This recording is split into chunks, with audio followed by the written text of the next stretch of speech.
Hey there, welcome back to my channel. I am Indu Tiwari, specialized in pharmacology. So today we will discuss about sleeping disorders. As we all know, एक good sleep हमारी healthy body के लिए बहुत ज़्यादा important है, क्योंकि जिस time पे हम सोते हैं उसी टाइम पे हमारी बॉडी में बहुत सारी क्लीनिंग की प्रोसेस होती है या फिर बहुत ज़्यादा रीबिल्डिंग की प्रोसेस होती है, जो कि एक हेल्दी बॉडी को मेंटेन करने के लिए बहुत ज़्यादा इंपॉर्टेंट है। अब इस स्लीप साइकिल को या फिर जो हमारा सोने का पैटर्न है उसको मेंटेन करने के लिए एक हार्मोन होता है मेलाटोनिन, जो कि ब्रेन की एक पाइनियल ग्लैंड से सिक्रीट होता है, जिसको हम पहले डिस्कस कर चुके हैं। तो ये मेलाटोनिन हार्मोन रिलीज होता है जब बहुत ज़्यादा डार्कनेस होती है, दैट मीन्स नाइट टाइम पे। तो नाइट टाइम पे ये लगभग 9 से 11 के बीच में बहुत ज़्यादा सिक्रीट होता है, तो उसी टाइम पे जो मेन पीक टाइम होता है सोने का। बट ये ब्राइट लाइट में बिल्कुल ही डिक्रीज हो जाता है, दैट मीन्स अगर बहुत ज़्यादा ब्राइट लाइट होती है तो उस टाइम पे सिक्रीट नहीं हो पाता है। इसकी वजह से अगर लाइट खुली हुई है तो उस टाइम पे बहुत सारे लोगों को बहुत दिक्कत होती है सोने में। बट कुछ लोगों का मेलाटोनिन बहुत ज़्यादा हाई होता है तो वो लाइट में भी सो जाते हैं। बट कुछ लोगों को होता है कि पूरी डार्कनेस चाहिए रहती है, और पूरी डार्कनेस ही बहुत ज़्यादा अच्छी होती है गुड स्लीप के लिए, क्योंकि स्लीप क्वालिटी होना भी बहुत ज़्यादा इंपॉर्टेंट है। अब अगर स्लीप की क्वालिटी नहीं है, दैट मीन्स अगर स्लीप ढंग से नहीं आ रही है या फिर कोई इंसान नहीं सो पा रहा है, तो उसकी वजह से बहुत सारे एडवर्स इफेक्ट आ सकते हैं, एज लाइक उसका मूड डिस्टर्ब हो सकता है, ठीक है। उसके अलावा कॉन्सेंट्रेशन नहीं कर पाएगा, वो दिन भर बहुत ज़्यादा इरिटेबिलिटी रहेगी। उसके अलावा भी बहुत सारे हेल्थ फैक्टर्स होते हैं जिसको वो अफेक्ट करता है। इंडिया में लगभग 93% लोग ऐसे हैं जो कि स्लीप डिप्राइव्ड हैं, दैट मीन्स जिनको प्रॉपर नींद नहीं मिल पाती है। इसके अलावा हर 5 में से 1 इंडियन ऐसा है जिसको कोई ना कोई स्लीपिंग डिसऑर्डर्स हैं। और तो बहुत सारे ऐसे रीजंस होते हैं जिसकी वजह से कभी कभार जो स्लीप साइकिल है वो डिस्टर्ब हो जाती है, एज लाइक कोई बहुत ज़्यादा स्ट्रेस ले रहा है, बहुत ज़्यादा एंजाइटी हो रही है किसी को, घर में अगर कोई इवेंट है, या फिर जो स्केड्यूल है आपका बहुत ज़्यादा बिजी है, बहुत ज़्यादा हैक्टिक है, उसकी वजह से भी स्लीप साइकिल डिस्टर्ब हो सकती है। इसके अलावा अगर आपके आसपास कोई इल है या फिर आप खुद इल हैं तो उसकी वजह से हो सकता है कि स्लीप साइकिल कुछ टाइम के लिए डिस्टर्ब हो सके।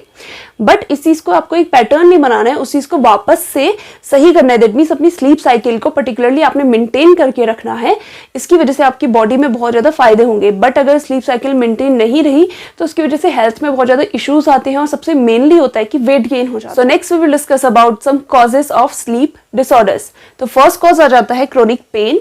अगर कोई भी पर्सन है जिसको पहले से कोई बीमारी है जिसकी वजह से उसे बहुत लंबे टाइम से पेन है, तो उस पेन की वजह से भी हो सकता है कि उसकी स्लीप साइकिल गड़बड़ हो गई है। एज लाइक ले लेते हैं जैसे कि गाउट है या फिर आर्थराइटिस होता है, तो उस टाइम पे जॉइंट्स में बहुत ज़्यादा पेन होता है और बहुत ज़्यादा वो स्टिफ हो जाती हैं। इसके अलावा अगर किसी को कोई भी ऐसी बीमारी है, एज लाइक कैंसर है, तो उसमें भी बहुत ज़्यादा पेन होता है। उसके अलावा अगर किसी का कोई एक्सीडेंट हुआ है या फिर कोई सर्जरी हुई है तो उस वजह से भी पेन बहुत ज़्यादा लंबे टाइम तक रह सकता है, जिसकी वजह से स्लीप में बहुत ज़्यादा प्रॉब्लम्स आए। नेक्स्ट कॉज आ जाता है नॉक्टूरिया। तो नॉक्टूरिया एक ऐसी कंडीशन है जिसमें नाइट टाइम पे बहुत ज़्यादा अर्ज होती है यूरिनेशन के लिए, ठीक है। तो उस चीज़ से भी क्या होता है कि बार बार आप उठेंगे यूरिनेशन के लिए तो बार बार नींद डिस्टर्ब होगी, जिसकी वजह से बहुत लोगों में ऐसा होता है कि एक बार नींद आ गई तो अगर एक बार खुल गई नींद आने के बाद तो फिर दोबारा से नींद नहीं आती है। तो ये नॉक्टूरिया भी एक बहुत मेन रीज़न है जिसकी वजह से जो स्लीप है वो डिस्टर्ब होती है, ठीक है। नेक्स्ट आ जाता है स्ट्रेस या फिर एंजाइटी। अगर किसी को भी किसी भी बात के लिए बहुत ज़्यादा स्ट्रेस है, वर्क में स्ट्रेस है, घर में स्ट्रेस है, तो उसकी वजह से भी हो सकता है कि कोई भी पर्सन है वो स्लीप डिप्राइव्ड हो जाए। नेक्स्ट आ जाती है कोई भी एलर्जीज या फिर रेस्पिरेटरी सिस्टम में अगर कोई प्रॉब्लम है, ठीक है। एज लाइक एलर्जी होती है अगर रेस्पिरेटरी सिस्टम की, तो बहुत ज़्यादा कफ होता है, बहुत ज़्यादा खांसी आती है, बहुत ज़्यादा छींकें आती है, और वो नाइट में भी हो सकता है, ठीक है। वो कभी भी, क्योंकि उसका जो एलर्जन है वो कभी भी एक्टिवेट हो सकता है, तो उसकी वजह से क्या होता है कि नाइट टाइम पे भी, या फिर जो एस्थमा है, ठीक है, तो उसकी वजह से भी क्या होता है जो साइकिल है वो बहुत ज़्यादा डिस्टर्ब रहती है, फिर स्लीप की जो क्वालिटी है वो डिस्टर्ब रहती है। नेक्स्ट आ जाता है noise pollution.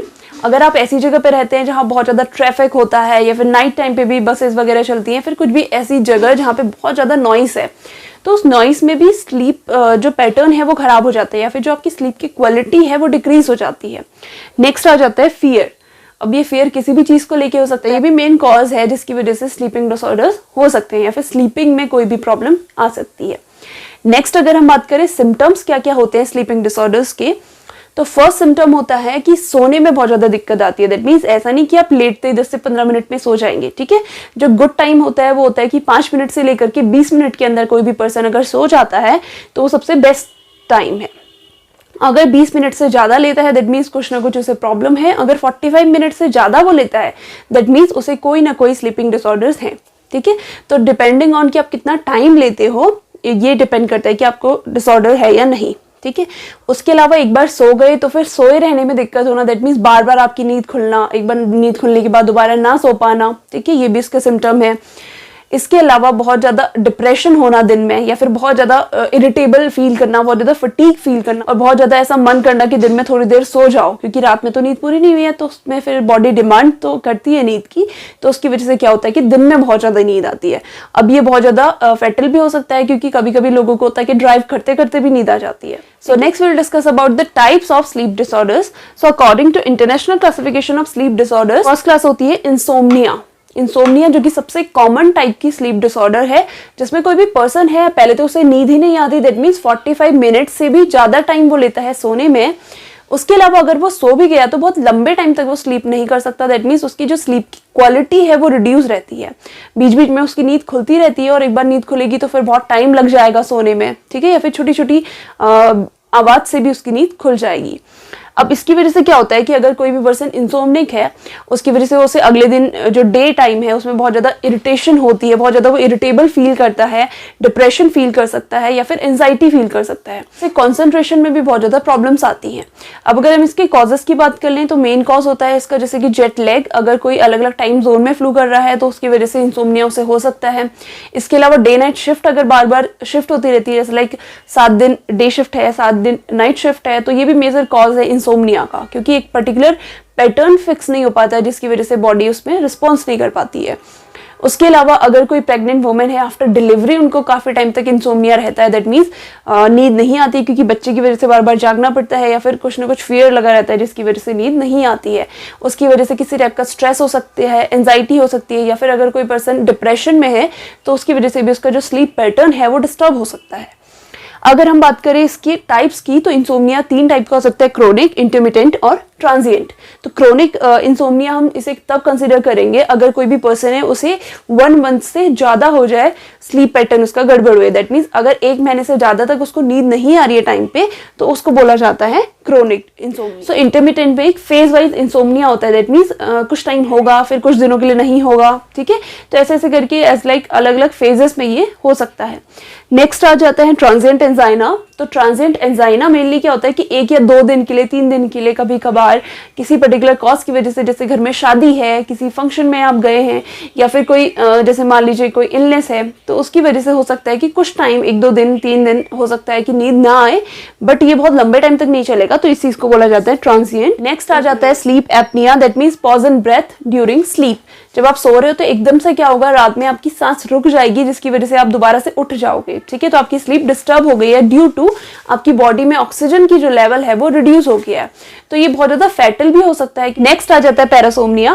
Parasomnia that means sleep में ही अलग अलग टाइप का बिहेवियर शो करना जो कि एबनॉर्मल है, और एबनॉर्मल मूवमेंट करना, ठीक है, तो उसमें फर्स्ट आ जाता है स्लीप वॉकिंग। बहुत सारे लोगों में आपने देखा होगा, या फिर मूवीज में तो आपने जरूर देखा होगा कि लोग उठ करके सीधे चलने लग जाते हैं और उन्हें खुद नहीं पता चलता कि वो चल के कहाँ पहुंच गए, और अगले दिन उन्हें याद भी नहीं रहता। उसके अलावा आ जाता है टीथ ग्राइंडिंग, दैट मीन्स अपने दांतों को बहुत तेजी से बंद कर लेना, ऐसे जैसे दांतों को पीसना जिसे कहते हैं, तो उस टाइप की एक्टिविटी करना। नेक्स्ट आ जाता है जॉ क्लिंचिंग, कि जॉ एकदम से बहुत ही तेजी से क्या कर लेना, बंद कर लेना, बहुत ज्यादा फोर्स से, ठीक है। नेक्स्ट आ जाता है स्लीप टॉकिंग, कि सोते टाइम बोलना, ठीक है, रात में सोने में बोलते रहते हैं बहुत सारे लोग और उन्हें खुद भी नहीं पता चलता कि वो क्या बोल रहे हैं, बट ये बहुत ज़्यादा हार्मलेस है, क्योंकि इससे बहुत ज़्यादा हार्म नहीं होता है किसी को, एक्सेप्ट कि अगर कोई डर जाए रात में, बट ये भी देखा गया है बहुत सारी स्टडीज में कि जो स्लीप टॉकिंग है वो जेनेटिक भी हो सकती है। नेक्स्ट आ जाता है REM स्लीप बिहेवियर डिसऑर्डर्स, ठीक है, तो REM स्लीप की जो पूरी साइकिल होती है उसकी एक स्टेज होती है जिसे बोला जाता है रैपिड आई मूवमेंट, ठीक है, तो इस स्टेज में मोस्टली क्या होता है, जो भी ड्रीम्स आ रहे होते हैं तो उसके अकॉर्डिंग हमारी बॉडी मूवमेंट करती है, ठीक है, तो इसमें क्या होता है कि अगर हमारे ड्रीम में हम कहीं से गिर रहे हैं तो हमें ऐसा फील होता है कि हम कहीं से गिर रहे हैं, या फिर अगर हमें कोई मार रहा होता है हम उससे वापस उल्टा लड़ रहे हैं, तो हो सकता है कि हमारे साथ जो सोया है हम उसे किक कर दें, ठीक है, या फिर पंच कर दें, ठीक है, तो इस टाइप की जो एक्टिविटीज होती हैं उनको बोला जाता है REM sleep behaviour disorders. Next आ जाता है नाइटमेयर्स। नाइटमेयर्स मूवी भी आपने देखी होगी, नाइटमेयर की, बहुत डरावने सपने जो आते हैं, ठीक है, उसको बोला जाता है नाइटमेयर्स। नेक्स्ट आ जाता है बेड वेटिंग। तो मेनली ये जो चिल्ड्रंस होते हैं उसमें सबसे ज्यादा कॉमन होता है कि नाइट टाइम पे वो जो बेड होता है उसमें ही यूरिनेशन कर देते हैं, ठीक है। इसके अलावा एल्डर्स में भी हो सकता है कि अगर कोई किसी भी पर्सन को यूटीआई से रिलेटेड कोई प्रॉब्लम है, कोई इन्फेक्शन हो गया है, ठीक है, जिसकी वजह से वो ब्लैडर की जो स्ट्रेंथ है उसको होल्ड नहीं कर सकते हैं। उसके अलावा कोई सोशल फोबियाज हैं, ठीक है, तो फोबियाज की वजह से भी हो सकता है कि बेड वेटिंग कोई भी पर्सन करे। नेक्स्ट आ जाता है कंफ्यूजनल एरोजल, ठीक है, कि एकदम से आप सोए हैं और एकदम से आपकी नींद खुली और आप मतलब बहुत ज्यादा कंफ्यूजन में है। हो सकता है कि आपको ऐसा ड्रीम देख रहे हो जिसमें कि आप कुछ ऐसा, आपके ब्रेन में कुछ अलग चीज चल रहा हो और एकदम से आप उठ जाओ तो आपको नहीं पता चलेगा कि आप कहाँ पे हैं या फिर आप क्या मतलब कब सोए थे या फिर आप कहाँ हैं, ठीक है। नेक्स्ट आ जाता है स्लीप ईटिंग डिसऑर्डर। तो स्लीप ईटिंग डिसऑर्डर बहुत ज़्यादा कॉमन नहीं है ये, जैसे कि मैंने आपको बताया था स्लीप वॉकिंग, कि सोने में ही चलने लग जाते हैं, वैसे ही सोने में ही खाने लग जाते हैं, ठीक है, और इतना ज़्यादा खा लेते हैं और उनको अगले दिन पता भी नहीं चलता कि उन्होंने ये सब खाया है, ठीक है। नेक्स्ट आ जाता है स्लीप पैरालिसिस। तो स्लीप पैरालिसिस बहुत ज़्यादा कॉमन है बहुत सारे लोगों में। स्लीप पैरालिसिस में क्या होता है कि रात को सोते टाइम आपकी बॉडी बिल्कुल पैरालाइज हो जाएगी अगर आप, और उसके बाद एकदम से आप उठ गए या फिर सुबह अगर आप उठे तो विद इन कुछ सेकेंड्स तक आपकी बॉडी मूवमेंट नहीं करती है, ठीक है। तो इस चीज़ को बोला जाता है स्लीप पैरालिसिस। अब मोस्ट ऑफ द केसेस में ये बहुत ज़्यादा प्रॉब्लमेटिक नहीं होते हैं क्योंकि विद इन कुछ सेकंड से ठीक हो जाते हैं, बट कुछ केसेस ऐसे होते हैं जिसमें ये प्रॉब्लम कॉज कर सकते हैं। इसके अलावा मेन में जो मॉर्निंग के टाइम पे इरेक्शन होता है तो उसको भी स्लीप पैरालिसिस के अंदर ही कंसिडर किया जाता है। लास्टली आ जाते हैं sleep hallucinations. Hallucinations as we know कि ऐसी चीजें होना जो कि रियल नहीं होती है, कुछ ऐसी आवाजें सुनाई देना, कुछ ऐसी चीजें दिखाई देना, इज लाइक भूत दिखाई देना, चुड़ैल दिखाई देना, ठीक है। तो ये अगर स्लीप के टाइम पे होता है दैट मीन्स आप ऐसा ड्रीम देख रहे हैं, तो इस चीज को बोला जाता है स्लीप हेलुसिनेशंस, ठीक है। इस टाइप के डरावने सपने आना जिसमें आपको जो रियलिटी है उसका पता नहीं चल पाता कि आप सपना देख रहे हैं या फिर सच में आपके साथ ये हो रहा है, ठीक है। सो नेक्स्ट है रेस्टलेस लेग सिंड्रोम। इसमें क्या होता है कि जो भी पेशेंट है उसको रात में जब वो सोता है तो उस टाइम पे बहुत ज्यादा स्ट्रॉन्ग अर्ज होती है कि वो अपने पैरों को शेक करे, ठीक है। तो ये पैरों को शेक करने की वजह से उसे बहुत ज्यादा खुशी वाली, बहुत ज्यादा ओवरवेलमिंग वाली फीलिंग आती है, ठीक है। तो इस कंडीशन को बोलते हैं रेस्टलेस लेग सिंड्रोम। उसके अलावा नेक्स्ट आ जाता है नेक्रोलेप्सी। सो नेक्रोलेप्सी एक ऐसा डिसऑर्डर है जिसमें डे टाइम पे बहुत ज्यादा फटीग फील होता है, बहुत ज्यादा नैप लेना, दैट मीन्स थोड़ा टाइम के लिए ऐसा लगता है कि थोड़ा टाइम के लिए सो जाऊं, कि मैं शायद पूरी रात नहीं सोया हूं, इस टाइप की फीलिंग आती है। तो इस कंडीशन में क्या होता है कि ब्रेन बिना किसी स्लीप का सिग्नल दिए डायरेक्टली आपको मतलब सुला देता है, ठीक है। ये बहुत ज्यादा कॉमन होता है ड्राइवर्स में। आपने सुना भी होगा कि बहुत सारे एक्सीडेंट इस वजह से होते हैं कि जो ड्राइवर है उसे झपकी आ गई थी या फिर एकदम से उसे नींद आ गई थी, ठीक है। तो इस कंडीशन को बोला जाता है नेक्रोलेप्सी। तो उस कंडीशन में कोई भी पर्सन है वो अपनी नींद को कंट्रोल नहीं कर सकता, एकदम से उसे नींद आ जाती है। उसके अलावा लास्टली जो कि इस पर्टिकुलर क्लासिफिकेशन के अंदर नहीं है बट एक बहुत कॉमन टाइप का स्लीप डिसऑर्डर है जिसको मैं यहाँ पे कंसिडर कर रही हूँ, उसका नाम है नॉक्ट्यूरल लेग क्रैम्प्स, ठीक है।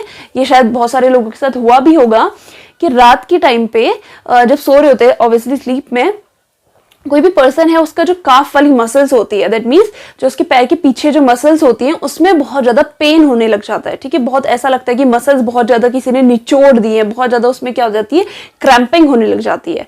तो उस कंडीशन को बोला जाता है नॉक्ट्यूरल लेग क्रैम्प्स। ये कुछ मिनट से लेकर के लगभग 10 मिनट्स तक हो सकते हैं, दैट मीन्स कुछ सेकंड से 10 मिनट्स तक ये परसिस्ट कर सकता है जो क्रैम्प्स हैं, बट इसका जो पेन है वो बहुत ज्यादा लास्ट लॉन्ग करता है, दैट मीन्स कुछ आवर्स तक भी इस चीज का पेन रह सकता है। अब अगर हम इसके कॉजेस की बात करें तो फर्स्ट जो इसका कॉज होता है वो होता है डिहाइड्रेशन, कि अगर आपकी बॉडी में प्रॉपर इनफ जो वाटर है उसका अमाउंट नहीं है तो उसकी वजह से हो सकता है कि ये प्रॉब्लम आए। इसके अलावा अगर बहुत लंबे टाइम तक आप एक ही पोस्चर में बैठे रहते हैं तो उसकी वजह से हो सकता है, या फिर जो लेग की आपकी मसल्स है उसमें बहुत ज्यादा वर्कलोड था, ठीक है, बहुत ज्यादा जैसे हैवी एक्सरसाइज कर लेते हैं बहुत सारे लोग, या फिर बहुत ज्यादा दूर पैदल चलना है, या इस टाइप की कोई भी कंडीशन जिसकी वजह से आपकी पैर की मसल्स में बहुत ज्यादा स्ट्रेन पड़े, तो वो भी कॉज हो सकता है नॉक्ट्यूरल लेग क्रैम्प से उनके होने का।